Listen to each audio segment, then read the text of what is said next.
CBSE 11th സ്റ്റാൻഡേർഡുകാർക്ക് ഇപ്പം annual exam നടക്കുന്ന സമയമാണ്. ഒരു വർഷം കംപ്ലീറ്റ് ആയിട്ട് ഉഴപ്പിയിട്ട് എവിടെ പഠിക്കണം എന്നറിയാൻ വയ്യാതിരിക്കുന്ന കുറച്ച് പേരുണ്ട്. അവർക്ക് വേണ്ടിയിട്ടുള്ളൊരു വീഡിയോ ആണിത്.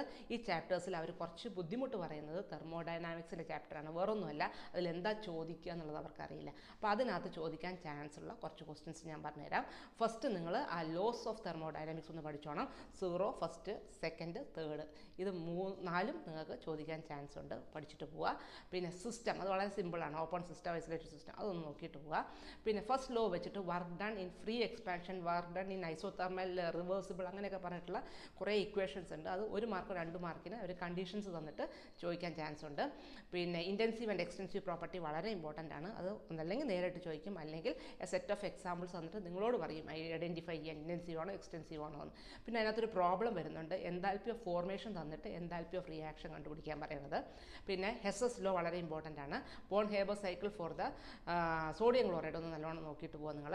എൻട്രോപ്പി നേരിട്ട് ചോദിക്കാം. For example conversion of water to ice, എൻട്രോപ്പിക്ക് എന്താ സംഭവിച്ചതെന്ന് ചോദിക്കാം. അല്ലെങ്കിൽ അത് പ്രോബ്ലത്തിൽ വരാം. പ്രോബ്ലത്തിൽ എങ്ങനെ വരികയെന്നറിയോ? Delta G is equal to delta H minus T delta എസിൻ്റെ ഇക്വേഷൻ വളരെ ഇമ്പോർട്ടൻ്റ് ആണ്.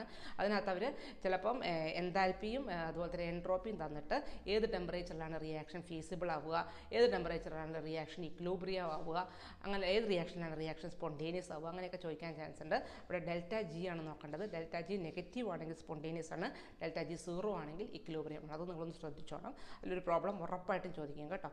പിന്നെ ഇത് അല്ലെങ്കിൽ എങ്ങനെ ചോദിച്ചില്ലെങ്കിൽ delta G is equal to minus R T log കെയുടെ ഇക്വേഷനിൽ നിന്ന് അവർ ഇക്വിലിബ്രിയം കോൺസ്റ്റൻറ്റ് കണ്ടുപിടിക്കാൻ പറയും. Will be given Gibbs free energy. അപ്പോൾ ആ ഒരു പ്രോബ്ലം നോക്കിയിട്ട് പോവുക.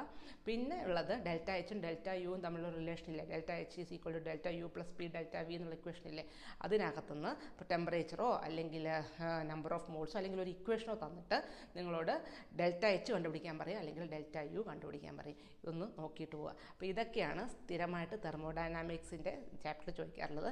പിന്നെ ചില ദുഷ്ടയായ ടീച്ചർമാർ CP - CV = 6 ഡിറൈവ് ചെയ്യാനും ചോദിക്കും കേട്ടോ. അപ്പം ഇത്രയും കാര്യങ്ങൾ നോക്കിയാൽ മതി. സിമ്പിൾ ആണ്, കാണുന്ന പോലെയൊന്നുമില്ല. ഭയങ്കര സിമ്പിളായിട്ടുള്ളൊരു ചാപ്റ്ററാണ് തെർമോഡൈനാമിക്സ്. Thank you.